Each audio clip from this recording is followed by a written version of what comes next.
10, 9, 8, 7, 6, 5, 4, 3, 2, Manchester 1, United have 0. reached the promised land.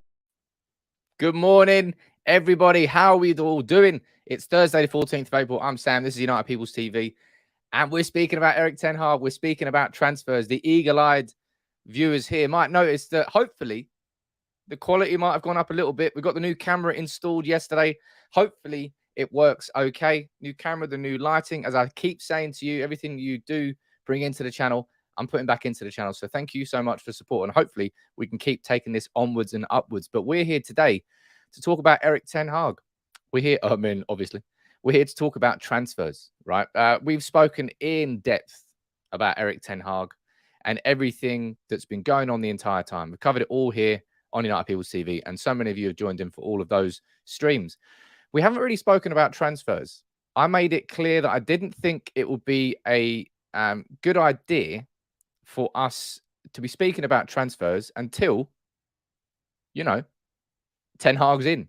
So now that we're hearing that Ten Hag, the deal is agreed in principle, we're waiting until that cup final on Sunday. We're all going to be watching that. And then hopefully on Monday or Tuesday, we'll get the official announcement. But it's time to start taking a look towards this squad. What needs to be done this summer? We're hearing reports that Manchester United might be looking at 4 signings. 2 central midfielders, a right winger and a striker. But what about centre-back?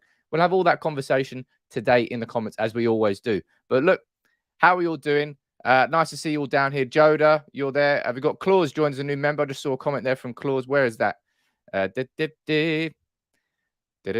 Always trying to give new members shout-outs. Claus, how you doing, buddy? Been following United since 92. And as things are now, for the first time, I feel like not watching upcoming games. Hopefully the appointment of Ten Hag can bring back the passion to our game. Hey, look, I'm sure it will, Claus. Thank you very much for joining the family. Nice to have you on board. Ten Hag, I've spoken about it in depth. You the old school United People's TV viewers would know that I said Ten Hag back in November would be a dream, and I still stand by that. Thank you very much, everyone who's saying that the camera looks a little bit crisper. I hope it is. I'm going to be working on the lighting, going to be working on things, and also there's going to be a real upgrade in terms of how the streams go on. As I said, working behind the scenes, the new computers in, that's done. The new cameras in, that's done. There's plenty more coming soon. Got Alan watching from Chicago. Good morning to you. Good morning to everybody. Senny from Singapore. Hey, let's talk about it. Let's talk about transfers. If we look at at this moment in time now, it's Thursday, the 14th of April. Ajax play PSV in 3 days' time. Sunday evening at 5 p.m. UK. That's the kickoff. That's the cup final. We can't really expect anything else to happen between now and then. After reports from David Ornstein saying that the deal was verbally agreed, it's all done and dusted as far as we know, and all we need now is the official signature on it and the announcement from Ajax or Manchester United. That won't happen before Sunday, all right? So there's not really too much that we can speak about. This update here from James Ducker last night, it's just a bit of background information on Erik Ten Hag, on what's going on and what Manchester United really feel that he can do, and why Manchester United believe that he can crack the impossible job. There was one line in here that I felt was particularly important. It's this one. United's problems are too deep-rooted and wide-ranging for one man to fix. Isn't that the truth? Ten Hag will be there primarily to coach, to get his hands dirty on the training ground and to give the team a structure and a cause to fight for, none of which has applied for some time. That's exactly true. That's exactly what Manchester United need. And that is the true modern structure of a super club, is the fact that the person who is technically the manager is only really focusing on managing the team itself, being a coach. And if we talk about one thing that Manchester United truly have lacked for such a long time, it is that identity. It is that fact that from week to week, you can look at this United team and go, honestly, it's almost like they're schizophrenic. 2 completely different teams coming out within the space of 10 days, 7 days, sometimes even 3 days, hell, sometimes in the space of 1 game. And that identity is going to be the main thing that Ten Hag is tasked with bringing into the club. Now, I have every belief that identity, that his culture, that his philosophy and his foundations, if the players can sort of pick it up, accept it, I think we're going to be in a very good place. But he needs a support team around him, right? I think Steve Brown is the head of recruitment at Manchester United. Who's Steve Brown? I don't know who Steve Brown is, right? But Steve Brown is the head of recruitment, so we're going to be speaking about transfers. As I said, this is going to be a transfer-focused video. I might do it. I've got, as always, I do a live video every morning at 9:30 and another video around about lunchtime. Today, I might focus on transfers, but I'm not sure. There's so much still coming up in terms of Ten Hag content. So make sure you subscribe to United People's TV if you're new. You've got Hussein watching from Dar es Salaam in Tanzania. How you doing, buddy? And Lucky watching from Jamaica. It always makes me smile. All the Reds around the world that watch and tune in to United People's TV every morning. But yeah, I like the idea that he's going to be there just to focus on coaching, because that's what we need. That's truly what we need, is a top-class coach. Because I absolutely look, I know that there are major issues inside this squad, and we'll speak about the holes here. And that's why we need transfers. That's why we need new signings.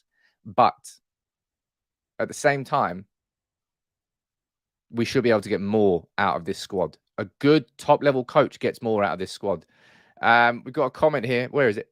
Ian saying, is the camera different or the lighting today? Yep, both. Well, no, the lighting isn't actually. They both are. That is the worst comment I've ever seen. That is an offense to Ryan Gosling. Phenomenal, man. But no, yeah. No, Ian, the new camera's in. The lighting is in. Worked on it yesterday. Took me a couple of hours. Hopefully it all works today. And there's nothing wrong with it. Ace, make sure you're not watching the video, all right? That's all I'm saying. That is all I'm saying. Shafe watching from Toronto at 4:30 in the morning. Shafe, you need to get to bed. Don't listen to me waffle on. But let's run through, as I said, transfers. Transfers. You know, we talk so much about what we think Ten Hag can do with this squad. Exactly what I'm saying there. I genuinely think that a squad here should be improved by Ten Hag. There's so much more you can get out of this team. There really should be. That's why we all felt that we were genuinely one midfielder away from competing. That's the quality we all felt we had in this squad. But at the same time, we definitely need new signings. So what I'm going to do here is run through this from Laurie Whitwell from The Athletic and his comments on the transfer situation. And then we're going to have a discussion about all the signings that we can make. We're going to take a look at the tactics board, where they fit in, who's the right ones. You can throw in your suggestions. As always, drop a like on the video. Let's get the show on the road. This is what Laurie Whitwell is saying. He said, Ten Hag is set to oversee a tumultuous, love the word tumultuous first summer in charge at United, with Pogba, Lingard, Mata and Cavani all out of contract. I actually completely and utterly forgot that Mata was out of contract. And there's no way that gets renewed. Saying that, you know, Mata's played a couple of times. What was it? Atletico Madrid last 10 minutes, Mata came on. I said at the time, I remember tweeting it. It was almost like a reverse Nick Powell. Remember that substitution? I think that was it David Moyes made? Was it Van Gaal? I can't remember if it was Van Gaal or David Moyes. I think it was Van Gaal. Anyway, when he took off Juan Mata for Nick Powell with like 5 minutes to go away at Wolfsburg, when we needed to win to qualify from the group stage, and everyone was like, that was like the maddest substitution anyone's ever seen. Mata coming on for the last 7 or 8 minutes against Atletico Madrid was the exact same thing, but from the other way. It's a bit weird. Andy watching from Manchester on YouTube. Good morning to you, my friend. I'd love Mata. Look, and you're spot on there. Look, I'd love Mata to move into an ambassadorial role, right? But the word that we're hearing is that Mata has no intention of retiring, not just yet. But United will be lucky to get Mata back at the club after his career has ended as an ambassador. Absolute top-level guy. But at the same time, it's perfect time for him to move on. So the idea there that Pogba, Lingard, Mata and Cavani, that's 4 big earners at Manchester United, all leaving the club without Ten Hag having to sell anybody. 750 grand a week in wages spare. 750. That is 3 Bruno Fernandes level wages. 3 absolutely top level wages without spending a single penny, with keeping the same wage structure that we had before. So this summer, it's almost like the perfect time. If you think about it, it's like the perfect situation for a coach like Erik Ten Hag to come in. This squad's been overinflated, bloated, full of the wrong egos, and overpaid for a long time. But now we've got Cavani and Pogba, 2 of the main ones. Cavani, geez, man, he's an injury. He's just a sick note, isn't he? Nice guy, but a sick note. Paul Pogba, I'm done with it. Done with the circus. Done with the situation around it. United need to move on. New era. Pogba's not part of that. Lingard, he didn't want to sign a new deal. He's been lingering around United for a while. Move on, sir. He's turning 30 this year. Lingard's not a youth player anymore. He might have a baby face, but he's not a youth player. And why matter? He's just on the fringes. I'd rather minutes went to Hannibal now than Pogba. Sorry, Hannibal now instead of Mata. And this mad conversation that we're seeing, right? The fact that Paul Pogba might have been offered $500,000 a week from United to stay blows my mind. He's just got to leave the club. He's got to leave. United need to move on, put the line in the sand, and move forward. So yeah, what I'm saying in terms of this being a perfect sum for Ten Hag, 750 grand a week, boom, wages freed up straight away there. That's great news. And that's 4 players leaving without having to send anybody. That's removing quite a lot of the bloat. I still think you need to add Phil Jones onto that.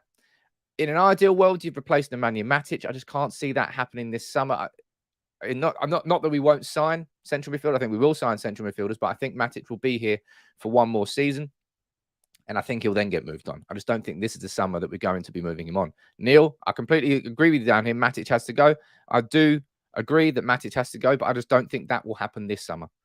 But yeah, a lot of you in the comments are going, 500 grand for Pogba. Mate, it's mental. It's pure balmy. Only reason they're doing that is because of commercial purposes and the value that having a player like Pogba adds to the marketing capabilities of United. It's got nothing to do with football.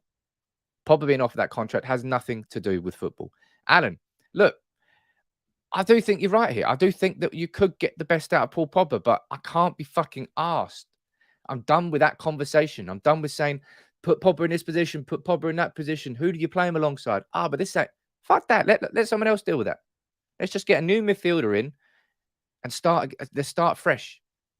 Ten Hag needs the freshest of fresh starts, all right? And Pogba's not part of that conversation. So 750 grand a week for those there. And look, Dean Henderson might be looking for a move away. Anthony Martial, Erik Bailly, Phil Jones, Matic. Jeez, man. We talk about rebuilds and we talk about what could happen, but this could be the most phenomenal of summers for United.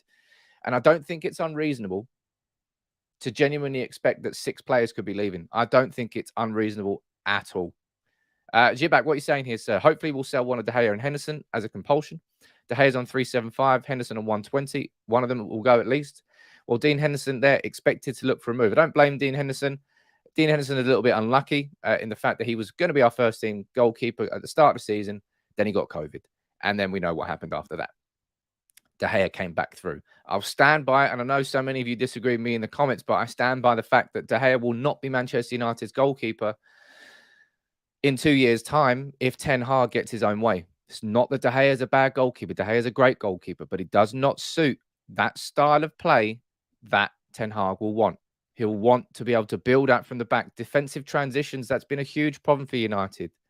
It's like Claudio Bravo was a decent goalkeeper for City, but he wasn't the exact goalkeeper that Guardiola needed. So they shipped him off and got Ederson in. What's happened? Ederson's been perfect for them. Alisson was perfect for Liverpool. What we need is a perfect goalkeeper for this system under Ten Hag that he's going to build. And that's why I think that De Gea, within a couple of years, we moved on. It's not going to happen this summer. And I love David De Gea. Jesus, he's been our safety net for 10 years. But you can say that at the same time as objectively standing away from it and going, you know what? His weaknesses in terms of distribution, his weaknesses in terms of where we will want this team to be in a few years' time, De Gea is not going to be part of it. That's my own opinion. Let's go back over here and read a bit more here. Big salaries mean offloading certain players is easier said than done. But if there are several exits, then Ten Hag must be given the requisite number of signings too. Focus will inevitably fall on head of recruitment Steve Brown to present viable targets, and talks are expected over Benfica's Darwin Núñez. So I'm going to be speaking about Darwin as we go through the video. Obviously scored last night for Benfica, scored in both legs against Liverpool, might have got knocked out of the Champions League last night by Liverpool, but certainly did him. He looked class, I'll be honest. Scored the winner against Erik Ten Hag's Ajax to knock them out in the round before. Darwin Núñez, good. I think he looks good anyway. So we'll have a conversation about him as we go down. Agents have been, this is where he gets interested. Agents have been told that Manchester United are looking for a striker, 2 central midfielders, and a right winger. Getting players to compete in all of those positions is unlikely, of course. And this I found is a very interesting stat. In the last 8 transfer windows, United have signed 12 players for the first team. Is that true? I mean, it must be true. It wouldn't have written it. For a champion club topping up a winning squad, that feels like a good ratio. But for a club trying to get back to title contention, that feels piecemeal. Very nice words.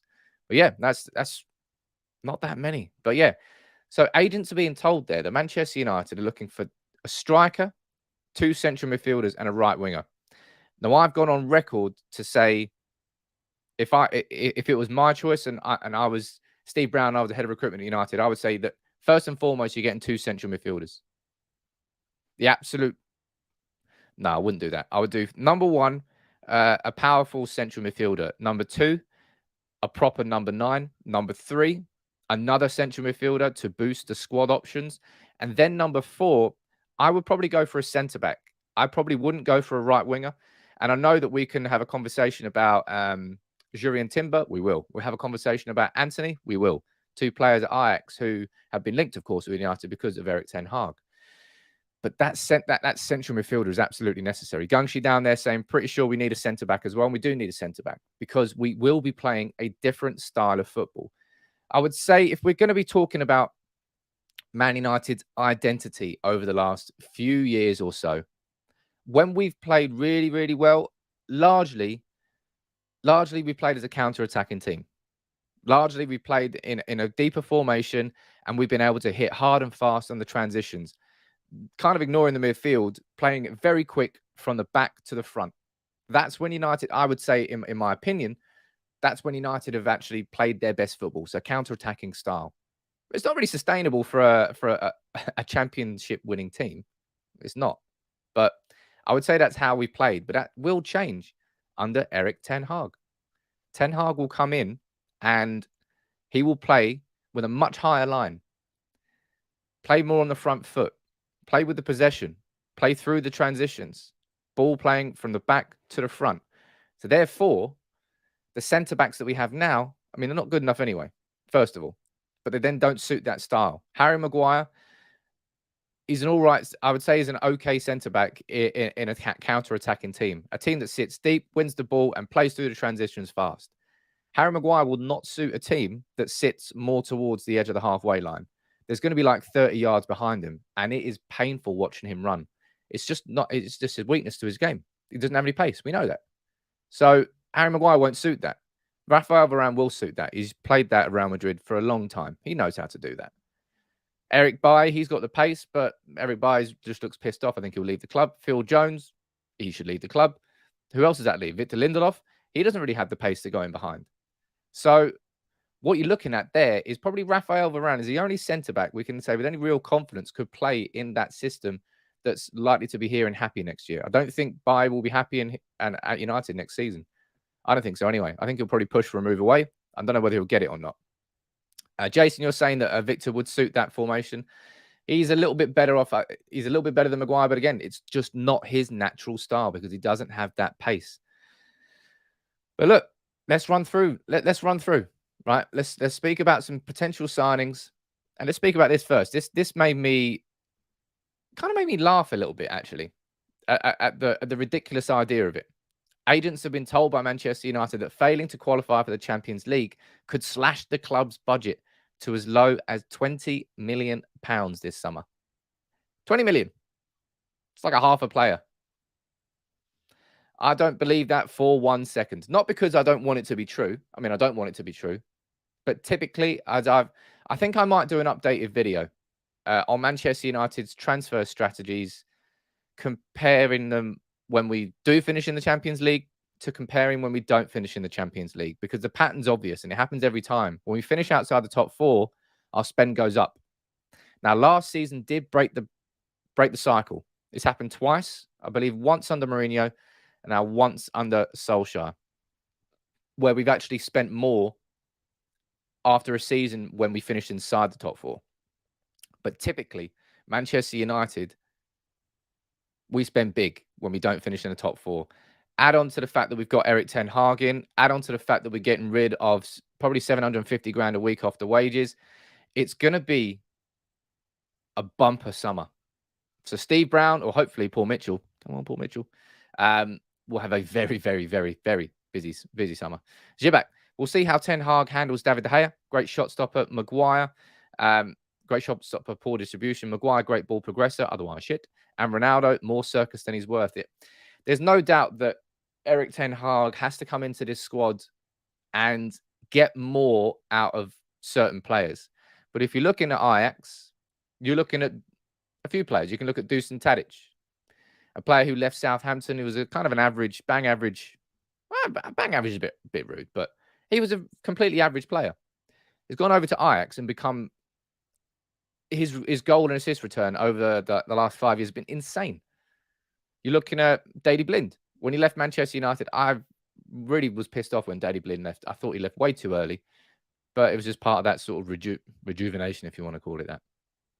Daley Blind's been an excellent player for Ajax. Huge, significantly important player when it comes to progression out from the back, those defensive transitions. Daley Blind's been key to that. So he's got more out of players where clubs weren't able to get more out of them, to want of a better word. Sebastian Haller is another one. I think it's only Lewandowski and Benzema who have scored more goals in this season than Sebastian Haller. I think he's got like 33 in all competitions. Again, a player who at West Ham massively struggled. Maybe it was a system, maybe it was a league. I don't know. But at Ajax, good player. So therefore, what you need to see is him getting more out of Ronaldo, him getting more out of David De Gea. I don't know how you get more out of David De Gea. Can you teach distribution in it? And I always find that I'm not sure. I always think this. I remember David De Gea's distribution being pretty damn good when he came to United. Can you correct me in the comments if I'm wrong? But I just swear I remember him back in, was it 2011 when he signed him? And that was at a time when obviously he had his struggles. He was like a stickleback. He was tiny. But I swear his distribution was good at the start. And I swear it's just got worse over time. Correct me if I'm wrong in the comments. Nick, the priority should be fixing the spine of the team. A goalkeeper, 2 good centre-backs, and a DM and a striker first. The rest can be done later, in my opinion. My priority, Nick, you know exactly what my priority is. It is a defensive midfielder. It is that middle person there who is perfect. That middle person, that's the true vertebrae, if you want to call it, the spine, whatever you want to call it. That's the missing piece. Not the only missing piece at the moment. That's the piece that we need to put in there and then start building around. I know you don't build a team around a defensive midfielder. Wrong way to describe it, but you know exactly what I mean. That is the priority for United. And we just haven't done it for years. Jonathan, you're saying correct. His defending was better and it's got a lot worse. Josh, you're saying yeah, I don't know. Because he came from Spain. And that's the typical Spanish way of playing. You know, you're possession based. You have to have good distribution. I don't know. I found that really, really weird. Yeah, it's just odd. But look, let's talk about signings, eh? And we go over here to Fabrizio, and he's sort of backing up everything that's being said there by Laurie Whitwell, saying, look, the imminent appointment of Erik Ten Hag won't change Edinson Cavani's future at United. He's still expected to leave on a free. Jesse Lingard is also exploring options and considering leaving. Goodbye, Edinson Cavani. Goodbye, Jesse Lingard. Goodbye, Paul Pogba. And probably goodbye to Juan Mata. I don't really see how Juan Mata gets an extension. It makes no sense. It makes 0 sense if he gets an extension. Now, Rebecca, you're down here. You're saying that we need a DM, a CM, a centre-back, and a striker. Yeah, I think you're absolutely spot on there, Rebecca. But look, Canal's joining late. Good morning to you, my friend. Good morning to every member. Look, if you're new here, please drop a like on the video and subscribe to United People's TV. I hope that the quality feels a little bit better today. The new camera's in, the new computer's in, the new lighting's in. As I said, anything that's coming into the channel, I'm investing back into it to try and take the quality upwards and try and take the channel upwards. And you're helping me make that happen. So thank you very much. But look, if we take a look now, let's go. Hey, let's take a look at the tactics board. Let's take a look at that. This isn't a guarantee. I'm not saying this is the best 11. I'm just saying this is an 11 at Manchester United, all right? If you're looking at weaknesses, if we're talking about the signings there, say Manchester United, okay, so Man United want to sign a central midfielder. Man United want to sign a striker. They want to sign a right winger. And yeah, I suppose like cover for Fred or Bruno. So those 4 signings. I would probably argue, in my opinion, that we should switch that to there. We should be looking at a centre-back. We should be looking at a defensive midfielder, as Rebecca said there, and a central midfielder and a striker. And in terms of priority, this is the priority. Finding somebody who can play that role that McTominay has just been kind of squeezed into, but somebody who's naturally very good at it. Our own Fernandinho, we saw it last night at Atletico Madrid. He's 32 and he can still do it. We've seen Fabinho doing it for a while. You've seen Rodri do it at Man City. You've seen Kante do it at Chelsea. You've seen Thomas Partey do it at Arsenal. You've seen every other, and Ndidi at Leicester. The list goes on and on and on. It's just that it's the piece that's been missing from United for so long, like painfully missing for so long. Surely this is the season where that's going to get sorted. Let me go down here and see. I'll read a few of your comments out here before we start moving on. We're going to start taking a look at some names. All right. So we're going to run through each position, and I want you to let me know which player do you think we should be looking at in each position. Dave, you're saying, do we think that Ten Hag can get the best out of Rashford, who has been awful for 2 years and at present does not deserve a place in the first team? I absolutely expect Rashford to really thrive under Ten Hag. He's massively lost his direction, his focus, his confidence. Rashford's an absolute shadow of himself. He's a ghost of a footballer now. But he is a very talented footballer. What he needs is a true coach. Somebody who comes in there, puts his arm, not his arm around his shoulder, but says, this is what you do good. This is what you do wrong. And this is exactly what you need to do to get it sorted. I don't think he's ever had that answer. I think you're looking at probably his best season was 2019-20 under Solskjaer, when Rashford had like 22 goals and Martial had 23. Both of them seem to be progressing a lot as strikers. And then all of a sudden kind of fallen off the face of the earth. I've absolutely no doubt whatsoever that Rashford's going to get much, much better underneath Erik Ten Hag. Josh said, awful for 2 years. He's had one bad season and you will turn on him.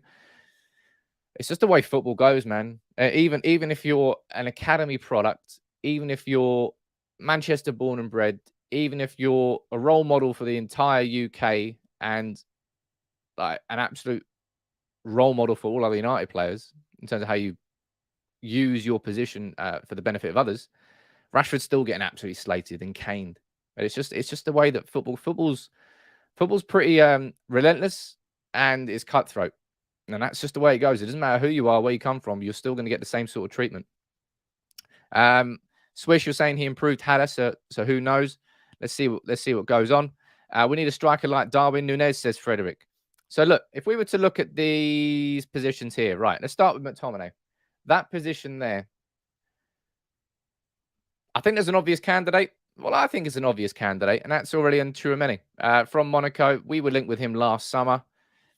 What do you think about that? What do you think about it? I mean, it's got him down to £36 million there. There's absolutely no chance that we're getting him for 36 million if we were to get him. Hypothetical, of course, but we're just having a conversation about targets.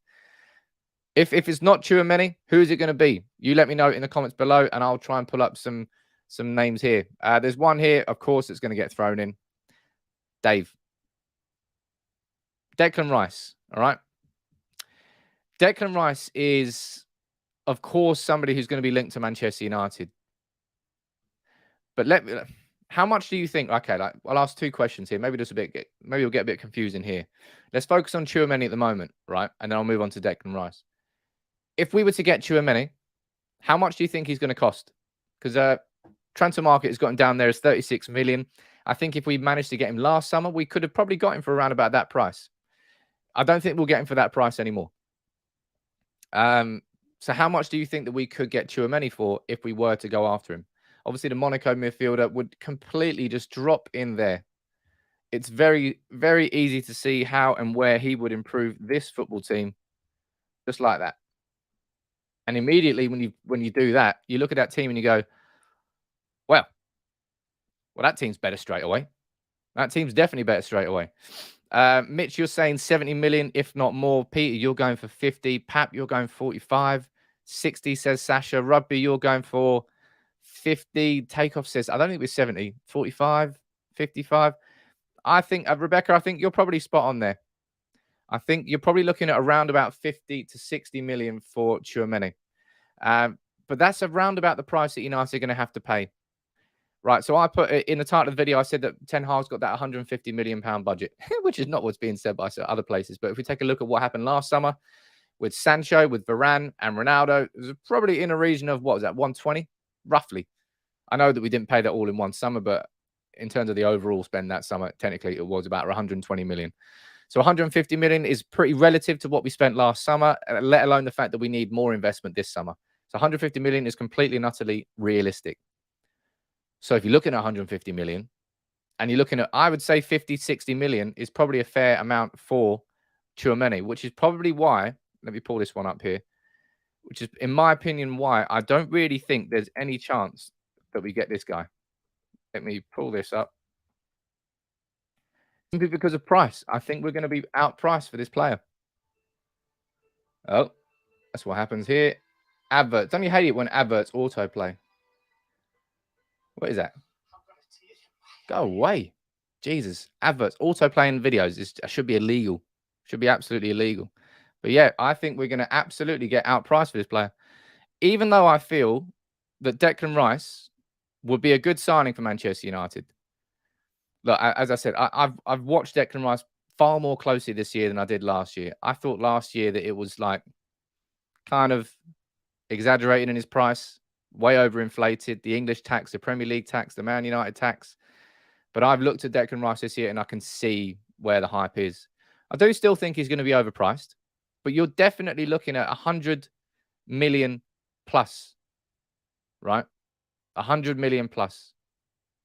And given that I think our overall budget is going to be around about 150 million net spend, I can't see us spending that much on Declan Rice. I think because of the size of our budget, because of our expectations of what we need to do this summer, it's the same reason why I don't really think we can have a conversation about Harry Kane. I'll get into that there.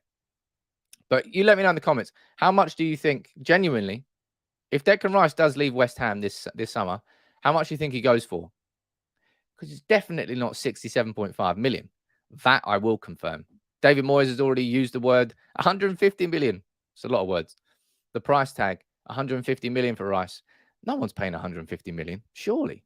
No one's paying 150 million. Let me see what you doubt. Rugby, you're saying 120. Mohammed, you're going for 100. Jacob, you think the Rice is overpriced? I think he's overpriced as well. Klein, you're going for 135. 200, not a penny less than 100 million. 100. I personally think you're right. There's no way I think that Declan Rice leaves West Ham for under 100 million. I think if West Ham had a crap season, could have been a conversation, but West Ham have had a fantastic season. They're in the, was it quarterfinals of the Europa League? Second leg against Lyon tonight. 1-1 in the first leg. See what happens in the second leg. Declan Rice has been a key player there. Was excellent at Euro 2020 with England going to the final. He will go for more than 100 million. It's just the way that prices have gone. And for that reason alone, I don't think United can afford him. Now, quite a few of you in the comments are mentioning he's Basuma from Brighton, who's been linked with us. He's going to be another one that gets linked with us. And of course, there's one that you know full well that I would love Manchester United to sign. How long have I gone on about Ruben Neves? I don't know. I kind of got bored of doing it now. He's still only 25. My God, it's mad. Ruben Neves, said it last summer, said it the summer before. We'll say it for this summer. Ruben Neves would be a fantastic central midfield signing for Manchester United. Being linked with Arsenal now, being linked with Barcelona. I just don't understand. For the life of me, I don't understand why we didn't just go after Neves earlier. Would have been so easy, even last summer. Last summer, I think we could have got Neves for that price. 35, 40 million. Easy. And it would have been an outstanding signing. It would still be a signing because that's something that we got to think about and talk about here. We need signings that are going to fit into the Ten Hag style of play. Ruben Neves might be down as a defensive midfielder, but he's somebody who's very competent, very capable of playing the Gravenberch type role. And that sort of role is, let's go back to the tactics board here. Pull this up. If we're looking at Neves, if we put Neves in here, for example, the Gravenberch role is somebody who is more than comfortable dropping deeper there, receiving the ball. Look at that little ball there. Isn't that nice? Receiving the ball off the centre-backs like that and passing it through the lines, bringing it through the lines, bringing the ball forward. That's what the Gravenberch role does at Ajax. And then Gravenberch is playing alongside Alvarez. It's either Alvarez or Gravenberch that can drop there, but you need somebody to drop in front of that back four and to receive the ball a little bit deeper to really help with the defensive transitions. It's so important. It's what Manchester United don't have. Fred tries it, but Fred's better going forward. McTominay tries it, but McTominay is not that sort of player. McTominay is a compromise. McTominay is square peg round hole. Neves isn't. Tchouaméni isn't. Any of these three signings would be fantastic for United. I think United could do with two of them. I think we could probably sign Tchouaméni and Neves for the same price that we could get for Rice. And that's a bit of a no-brainer. Jonathan, you're saying the lad at Marseille, Kamara, has some of the best stats in Europe for that midfield position. Boubacar Kamara, obviously we would link with him last summer too. Lo and behold, United didn't go after him. But there's no doubt that we need central midfielders. Tony, you're actually saying usually Alvarez that drops that deep. Well, I apologize, whether it's the Gravenberch role or the Alvarez role. Might have got mixed up, but you know exactly what I mean. One of those central midfielders inside that Ajax system usually drops deep. It's what De Jong did so well back in 2018-19. That was his role. So we call it the De Jong role. It's exactly the sort of player that you can have an image in your head now about what that midfielder needs to be like. If you're looking at Manchester United signing a De Jong type player, who could that be? Sure, it could be Declan Rice. Sure, it could be Ruben Neves. Sure, it could be Tchouaméni. It could be any of them. But it will be fantastic. I'll tell you what, that's a great comment here. Tielemans as a second midfielder after getting a specialist DM. That's an outrageously good comment because it would be an outrageously good signing. You seen how much Tielemans is being linked with for a move away? Like 25 million. 25 million for Tielemans. That will be an absolute steal. Now, Tielemans isn't like, he's not going to blow the lid off United. He's not going to turn United into a Premier League and Champions League winning team, but he could massively improve the quality of our overall squad. Hugely. 25 million, that's a no-brainer. Now, Quasi, I wish this was possible, but Jude Bellingham should not be a conversation that any United fan wastes their time on this summer. Erling Haaland is leaving Borussia Dortmund. Borussia Dortmund will not be selling Jude Bellingham in the same summer that Erling Haaland leaves. Simple fact. In the same way that they didn't want to sell Jadon Sancho to Manchester United that summer unless we paid over the odds, unless we came in with an offer that they couldn't refuse. We know what happened. We offered 70, 80 million. They said no. Went all season long. We didn't get Sancho. We signed him the year after for 72 million. We kind of won in that sense, but we lost out for a year. They won't let Erling Haaland. We know the Borussia Dortmund business model. Bring in young talents, have the ability to grow those young talents into top-level players, sell them on for a major profit. They're going to do it this summer with Haaland. They won't do it with Bellingham, not this summer.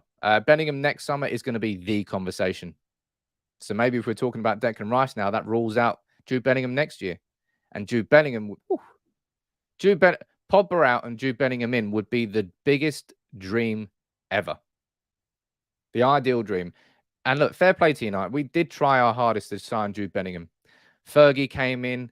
Bellingham's parents came in from Birmingham. We schmoozed them. We showed them everything. We introduced them to everybody. But he chose Dortmund. And let's be honest, he made the right decision. He's now in England's senior setup. He's now become a fantastic player. But as much as I do think that Jude Bellingham's perfect, for the same... Now, not the same reason. I don't really think we should have a conversation about Rice or Kane. But put it in the same bracket, there's no chance we get him this year. Bellingham, if you're talking about 100, 120 million for Declan Rice, you're probably going to be asking this. If I'm Dortmund, I'm asking the same price for Jude Bellingham. And he's like 3 years younger. It's insane. It is insane how good he is. Can we give Leicester double their asking price on Tielemans if they take Maguire back? Paul Maguire, eh? I do genuinely have some sympathy for Maguire, but on the other hand, I'm like, bro, just have some pride and hand that captaincy back. You can do that. You can go and have a conversation with the boss and say, look, man, I'm really struggling, but his pride is blocking him. And pride can be a killer. And that I personally think is what's going on with Maguire. No matter what advice he's getting, no matter what anybody's saying, he's still doing the same fucking thing time after time. Because if a manager's not going to help him, he's going to have to help himself. That's what I think anyway. But look, That's a conversation about central midfielders. We now need to have, there's plenty of other conversations we need to have, and I will have them. But now we need to talk about strikers. Down here in the comments, quite a few of you are mentioning Calvin Phillips. I think Calvin Phillips could probably be coached. I mean, he was coached into a good player by Bielsa. I think he could be coached into an even better player by Erik Ten Hag. You're probably going to be looking at 40, 50 million for Calvin Phillips. If I'm spending 40, 50 million on a central midfielder, I think I want someone better than Calvin Phillips. But the main person that I think we're going to be talking about here, in terms of a striker, is Darwin Núñez. Now, he's definitely not 36 million. We're hearing in the region of 75 million euros. If you're looking at how much they sold Ruben Diaz to Man City for, is a bit of a comparison. Benfica, Porto, they're actually more Benfica, actually. I'm sure Porto done it as well. But their business model has very much been bring players in, similar to Dortmund, bring players in, turn them into top-level players, send them on for a big profit. Renew. That's what they do. Darwin Núñez is going to be a next person like that. Benfica won an early sale this summer. The 22-year-old has got, how many got? He's got a ridiculous amount of goals. He's got 10 Champions, there you go, 10 Champions League appearances, 6 goals, and 24 goals in 24 appearances in the Portuguese league. That is a lot of goals for someone who's 22. And if you watch him play, and we're talking about people suiting the Erik Ten Hag system, you can see why and how Darwin Núñez would sit into that. He's not like a target man number 9, a 6'4" powerhouse who doesn't move. He's energetic. He's intense. He dots around. He darts around. Good movement. Good with both feet. Very versatile, dynamic striker. That's what I would say about him. So I can see how he could fit in. Porto and Benfica are two of the best at recruiting and selling on. Yep, Jonathan, they are. And that's how that level of club that's not in the top tier, but, you know, in that middle tier. If you're looking at like seeded pots, they're in pot number 2. Your Portos, your Benficas, your Dortmunds, probably Leipzig as well. Very, very good at identifying talents. Their scouting departments far better than Manchester United's are. Jesus Christ. I would probably be a better scout than Manchester United. But Darwin Núñez, what do you think about Darwin Núñez and how much do you think he'd go for? 75 million euros? Do you think that would be a fair price? What's that? 65 million quid? Something in the region of that. I think United are going to be looking in the region of 50 to 70 million for a striker, whoever that is. We can speak about Christopher Nkunku. We can speak about Darwin Núñez. I don't personally think we should really be having a conversation about Harry Kane because, look, I've had arguments with a few mates about this already. Harry Kane's top level. Harry Kane's the best striker in the Premier League. Harry Kane has been the best striker in the last 6 years in the Premier League, roughly. Guaranteed 20+ goals as long as he stays fit. Harry Kane comes with guarantees far more than any other striker that we could be linked with. But that comes with a huge price tag, which I don't think United can sustain what we need to do overall this summer. If we had an unlimited budget, boom, Harry Kane comes in. Probably, boom, Declan Rice comes in. 2 guaranteed Premier League top-level players in 2 key positions that we need to fix. But that's 200+ million. I don't think United will spend that much on 2 signings. I don't really think that's sustainable, not given what else we need to do. But look, let me go down here and see what you're saying. Good morning to you, Vitterbird, down in the comments as always. Casablancas, you're saying 60 million plus. I think he's a very good player. I'd say 65. Take off, you're going 50, 65. Jonathan, you take Kane all day? I would take Kane all day. I just don't think it's going to sustainably work in what United need to do this summer. 65 mil, but 70+ to buy him. Hey, look, we need a striker. Whether that's Darwin Núñez, look, don't worry. I'm going to be doing plenty of content. As I said, I've been waiting for the Ten Hag news to be official. Maybe got a little bit excited today. I wanted to speak about transfers, but I'm just running through the latest from the Athletic on there in terms of we're doing 4 signings. But as much as we can talk about central midfielders and we can talk about a striker, and in my opinion, that's got to be number 1 and number 2. Benfica will sell, in my opinion, Benfica will sell Darwin Núñez for 60 mil. I think if United went in with a 60 million pounds, not euros, 60 million pounds offer, they'd take that and they'd move on. They want to get the quick sale done. If United moves swiftly, we can probably get Darwin Núñez, but as long as Ten Hag thinks he fits, and it's all down to what Ten Hag wants, right? And I think Darwin Núñez would fit that profile. But central midfielder, Tchouaméni, Neves, who else you speak about? Declan Rice, cool.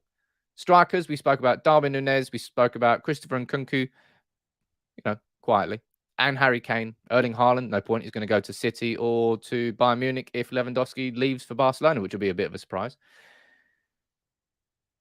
We need striker. We need a central midfielder. Now, according to, was it over here? Let's go back to this and let's read this again. Where is it? There. This is from The Athletic, remember? And they are saying this, that Manchester United are looking for a striker, 2 central midfielders, and a right winger. Which kind of strikes me as a bit of a surprise because I really think for Ten Hag's style of football to really work in this team, we need to get a new centre-back in. We really do need to get a new centre-back in. I just don't think with the current options that we have that Ten Hag will actually be capable of doing what he wants to do. Because De Gea's distribution isn't good enough. Okay? In terms of a high line, Harry Maguire, I don't think suits a high line. Raphael Varane does. Phil Jones should be sold. Erik Bailly is unhappy. He's probably going to leave. Victor Lindelof, I think he can probably play it a little bit more. I think he's positionally a bit smarter than Harry Maguire. And he's a little bit better at recovery as well. So I'm not ruling out that Lindelof could suit the system. I think Lindelof has more chance of adapting to it than Harry Maguire does. But I just don't really think that Manchester United can go into this season and fully expect Ten Hag to be able and capable to put his system in place without signing a new centre-back. Let me know what you think about that in the comments. Jonathan, you're throwing in Ted and Mengi's name. Where is he on loan at? Is he on loan at Birmingham? I think he's on loan at Birmingham. Axel Tuanzebe, I tell you what, it's a shame that it wasn't a couple of years ago because I think if he came in a couple of years ago, Tuanzebe had that blend between the really good aspects of Lindelof in terms of ball playing, in terms of positioning, and a bit more power like Maguire. Tuanzebe had that blend, but injuries really stopped him. But Jurrien Timber, right? If I'm looking at players that I would like Manchester United to sign from Ajax, there's going to be 2 names on that list for everybody, right? Number 1 is Jurrien Timber, and number 2 is Anthony, the right winger. If you were to choose only one, Jurrien Timber or Anthony, and Manchester United were to sign one of them this summer, who would you sign? Right? You let me know what you think. Who would you sign? If you can only choose one, which do you think would make the biggest difference to this Manchester United team? For me, it's quite obvious which one, but I'm interested to know which one you think would make the biggest difference to Manchester United, because there's no doubt that we've got a bit of a weakness on the wings. Jadon Sancho was signed as a right winger. He's ended up being more productive on the left for United because Marcus Rashford's been crap, but Elanga came through. Centre-backs, it's been a huge problem for United this year. Huge problem. Let me go down here and see what you think. Right. A lot of you are saying Timber. Let's go down here. But not all of you. Joe, you're saying Anthony. Fano, you're saying Anthony down there. Okpa, you're saying Anthony. Timber, Anthony. I'll be honest, I don't really think it's even slightly close. Jurrien Timber by some margin. Anthony would bring a new excitement and quality to our right-hand side. But we've got Anthony Elanga, we've got Marcus Rashford, and we've got Jadon Sancho. I know we need more there, but we have enough there, I believe. And there's going to be improvements from Elanga next year. I think there's going to be more improvements from Rashford. I'm fine with that as the options. I don't think I'd be comfortable enough going into next season. Don't forget about Amad Diallo, right? Who knows what he could do? As Jonathan in the comments there says as well, what about Pellistri? Facundo Pellistri is now broken into the Uruguay senior team. Maybe he could come in and do a thing. And who were the 2 players who really excited last preseason?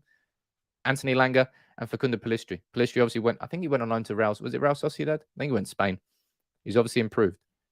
But I think Jurrien Timber, for sure, would come into this Manchester United team and make more of a difference.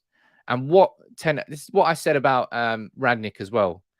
Radnick's style of play when he came in, if it was going to work, he needed more generals there. He needed people who knew that system. That's why Amadou Haidara, and we would link with him so heavily in the winter transfer window. And if we did back him to do that, maybe it would have been a slightly different end to the season. But we didn't. And I can understand why we didn't, because he wasn't our long-term manager. Jurrien Timber, he might only be like 5'10". He's not an absolute, you can talk about all the physical weeks, blah, blah, blah. He's covered absolutely fine. He is a ball-playing centre-back. You're looking at defensive transitions. It's the biggest, I would probably argue it's the single biggest weakness of Manchester United's game is our inability to simply, confidently have possession. That means knocking it around your back four, passing it in between 2 or 3 midfielders, a little bit of pressure, and it comes back. We don't have an ability to just play football for like a minute or two to try and calm things down. And because of that, our defensive transitions are so quick that we play like 2-3 passes around our defenders. They shit the pants and they boot it long, or they try a crossfield pass that gets intercepted. Boom, United under pressure again. That's where someone like Jurrien Timber comes in and changes that concept. And he's somebody who will come in and just play the Ten Hag style of football, and everybody else around him will find it easier because of how he's playing, because of he's telling them how to play. For me, it's quite obvious that the best signing that we could make from Ajax would be Jurrien Timber. You might disagree with me. You might think Anthony. I might say Ryan Gravenberch if he wasn't going to Bayern Munich, but I think he's going to Bayern Munich. So I don't really see how that happens. Raj, look at that. Big up to you, my friend. Big up to Raj. Look at that. I spotted you in the comments there. How good is that? Who else you got down there in the comments? Look, before I do quickly move on, please, if you would consider, drop a like on the video. Subscribe to United People's TV. We've got the new camera in. We've got the new computer in. As I said, everything that you're putting into the channel, I'm investing back into it to make it bigger and better. And I'm looking forward to what's coming next, because I'm going to be upgrading the whole streaming look very, very soon. That's very, very exciting. Don't forget the boys. This is Ten Hag after all. Pap, you're saying centre-back, Timber, Lema. I don't know much about Lema. I haven't watched much of him. Neves or Chouameni and Cuckoo for a centre-mid. And Nkunku, sorry. He was signed as a midfielder, but he's gone on to become an absolute goal-scoring sensation. And Nunes, I don't think we're going to be signing that many players. I personally think 4 signings is probably realistic this summer, but there will be a big switch. You're looking at Cavani leaving, Pogba leaving, Lingard leaving, and Mata leaving. That's 4 players leaving on a free without selling 1 player. Then I think Phil Jones, as I said, I've maintained to you at the start of the season, I said the best thing that can happen to Manchester United this year is for us to have Phil Jones go through an entire season without getting an injury and to play some games. It's exactly what has happened. Perfect scenario.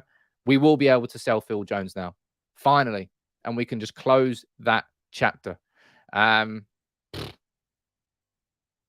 Geez, Phil Jones, man. I think he's like on the edge of a testimonial now, isn't he?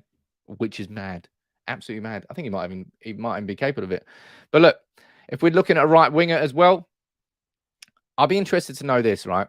How much do you think that Anthony would cost? I think that's quite a hard price tag. Quite a hard price tag to say, because it's definitely not 31 million. Transfer market is way low of the mark there. But I don't really know how much he would cost. I've no idea. I'm seeing 70, 75 million pounds, those sort of numbers being thrown around. Seems an outrageous sort of price. That's the sort of price that they got for De Ligt, and that's the sort of price that they got for De Jong. I think they're probably both a little bit of a step up on Anthony. Still only 22. No doubt he's improved, and he's come from Sao Paulo, and he's been a great player for Ajax. But 70, 75 seems a bit much, man. Let's go down here and see what you're saying. 45 million, 70 million, 50, 55 million, says Jedi. 75 million, 65, 70, 85, says Sam. Jeez, you are but 40. I don't know. I think it's kind of a hard one to put a price on. Ultimately, goals win you games. Ultimately, they're the ones that you tend to spend more money on. Anthony strikes me, if we're being completely honest, and it's no offense to Anthony, there's a lot more Anthony-type players, tricky wingers, than there are powerful, dominant central midfielders. In my opinion. It might be a bit harsh on Anthony, but it's just like, if you're a young kid, rarely do you, Mum, I want to be a goalkeeper. You don't. No, you don't. You absolutely don't. No Brazilian ever wakes up and goes, just really want to be a centre-back. You kind of move into that because your physique is a little bit different, so you can't really play that attacking style of football. As a kid, you always want to be the attackers, right? Always want to be the strikers. Anthony, top class player. I think you're probably looking at around 50. I think 50 would be fair. Henry saying, why isn't anybody talking about Rafinha? Rafinha, I think you're looking at around probably a little bit cheaper than Anthony, although he's playing the Premier League, so maybe he's got the Premier League done. Premier League did 40, 50 million. I just don't personally see that position as the most important for Manchester United, right? Whether it's Neves or not, that's numero uno. That's the big priority for Manchester United. This is my opinion here. That's the big priority. That's number 2. That's number 3. And then that's number 4. I would genuinely say that signing a right winger would be my 5th signing this summer. I would go powerful defensive midfielder. I would go new striker. I would go new centre-back. And I would go new central midfielder. And I would then go new right winger. So the idea that we might spend 50 million on a right winger, I just don't think that's going to happen. I don't think that's particularly realistic. And I don't think that's a fair assessment of where the weaknesses inside this squad are. That's just my opinion. You might disagree with that. But it'll be interesting to see what's going on and what is happening here. Because Ten Hag's going to come in. As is being said here, Manchester United looking for 4 signings. That's what Laurie Whitwell is saying from The Athletic. You've got mad reports here suggesting that Man United are only going to spend 20 million this summer. I think that's absolutely wide of the mark. Shivam saying no fullbacks. Mate, this is the thing. This is about prioritizing and putting your list from first to the bottom. And number 1, let's go full screen here. Get my big mug off the screen. Yeah, I think in an ideal world, you're probably going to be looking at over there. You might be looking at upgrades to both fullback positions, but I think you're going to do that next summer. This is, if we're looking at a plan for Ten Hag, this isn't a fix all in one summer jobby.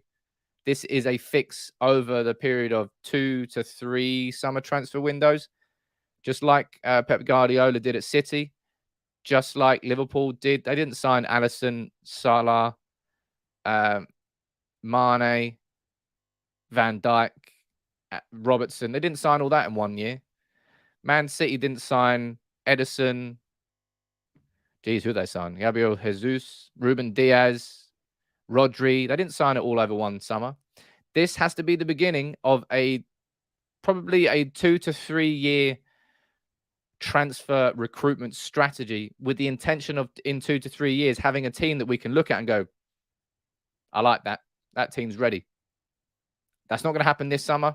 But in my opinion, looking at this, it's those positions which are the most important. Number 1, DM. Number 2, striker. Number 3, centre-back. Number 4, central midfielder. If we can do that in the region of 150 million, whilst getting rid of Cavani, Pogba, Lingard, Martial, hopefully, 20 million roughly. Jones, 5 mil, 2 mil, pack of biscuits, don't know. Pereira, Jesus. You know, I've heard about we might not be getting any money for Pereira at all now that we're outpricing Flamengo. With idiots, man. Idiots. Jedi saying we need to get rid of the garbage before we talk about new signings. Of course we do. It's a bit of both, isn't it? It's massively a bit of both. 150 this season, Tchouameni 50, Nunes 65, and Timber 35. I mean, it's so easy when we do it on paper, isn't it? Probably not, though. Williams coming back from Norwich as left back. That's a good point, says Rugby. Nick's, well, it's a fair comment there. I don't really talk about other games, but that was a bit of a madness, wasn't it? Atletico Madrid being Atletico Madrid, and I was so pissed off that they missed that chance at the end. I was like, oh, what are you doing? What are you doing? But it's all right, ladies and gents, because Real Madrid are going to beat Liverpool in the final anyway. All right? No problems at all. So don't be worrying about it. I enjoyed that chat this morning. Hey, look, if there's any more comments or questions you'd like to ask me, I'll keep on for another couple of minutes and I'll answer as many decent questions as you fire in. As I always do, I try to be as interactive as possible. As I said, I really do hope that I think it looks nicer. I think the quality looks better. I hope it is. Everything's come good and it's worked. Fingers crossed this keeps going. And as I said, I will be upgrading the whole look of the stream too soon as well. That's a big step. Lots of work going on behind the scenes. Sam, what's this with Ziyech to United business I'm hearing? I've not heard that at all. I don't really think that will happen. Rudiger on a free transfer, says Alex would snap him up. Was it Barcelona he's getting linked with? Was it Juventus? Obviously, we're coming on big wages, but we're just about to get 750 grand a week off the wage bill. What about Danjuma? I think that might force Diego Dalot to go into heart palpitation mode. He was a person that ended him. Jeez. Do we not think Donny and Garner are going to come good next season, says Jason? James Garner absolutely will be getting chances next year. Really, I think I think he's been involved in like 7 goals in his last 10 appearances inside for the Nottingham Forest team. Will definitely get a chance in pre-season. If it was Elanga and Pellistri who impressed last pre-season, I think we're hopefully going to be looking at James Garner, who's going to impress this pre-season. Do you think Shaw will sell as well? Shaw's got an opportunity. Shaw was one of England's best players at Euro 2020. Progression. Shaw can be a very good progressive left back. He just needs confidence. He's massively, I mean, all footballers are confidence players, but there's certain ones that really are more confidence players. But I don't think that we're going to be getting anything in terms of fullbacks this summer. It's what my gut's telling me. It's not inside info. It's not fucking in the know. It's just what I think United will prioritise. I don't think they're going to prioritise fullbacks. What do you think Donny will be? Do you think Donny will be the main fixture in the first team? I don't think Donny will come in and be a first team player immediately, no, but he will be given more opportunities by Erik Ten Hag. Donny will just be like, okay, it's been shit since I came to United, but my guy is here now. Donny will help Erik Ten Hag coach better, I think, because he'll be the person he can use as an example.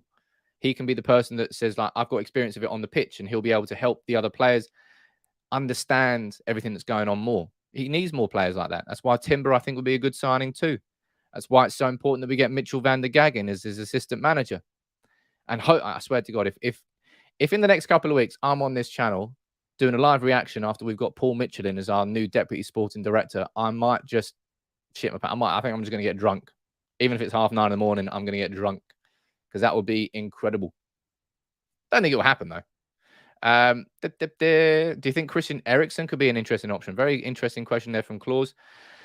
I don't think that he's kind of that sort of player that I think we're a little bit stacked in. But that playmaker, but the more playmaker who belongs towards the edge of the opponent's box rather than the edge of his own box. If we're going to get a playmaker, it has to be a deeper line playmaker. Someone like Neves, a De Jong type player. Eriksen, good, but we've got Hannibal coming through. If you sign it, Christian Eriksen, you may as well just kiss goodbye to Hannibal Mejbri at United. Adi, you saying new image looks sharp and cool. Thank you very much, man. I hope it looks sharper. It definitely feels sharper. We need a spare pair of pants. We do need a spare pair of pants. As I said, drunk stream's happening if we get Paul Mitchell in. I swear, drunk stream is happening. But I'll probably be doing a drunk stream at some point for members only. When I don't know, we'll do like a members only chat. As I said, the members only content is coming. It's just I'm getting these big things out of the way. Camera's done, boom. New computer's done, boom. Now we're working on the new setup. Once that's done, then we're moving on to the members only content. Boop, boop, boop. But look, that was a really good chat this morning. I enjoyed that. Thank you very much for joining in. Look, if you are new to United People's TV, welcome aboard. Hope you enjoyed it. Hope you found it interesting, informative. As I do try and reiterate every day, I try to make it as interactive as possible. If you're watching on Facebook, how are you doing? If you're watching on YouTube, how are you doing? I hope you enjoyed it. Make sure you drop a like on the video. I'll be back later today with a non-live video. Don't know what I'm going to do it on today. Lots of ideas, but I'll be there. And make sure you join in tomorrow for Friday's stream. Have a good day. I tell you what, it's fucking nice out there. It's hot in this room. I have to get some shorts on. Might be beer garden this afternoon. No, I'm working hard.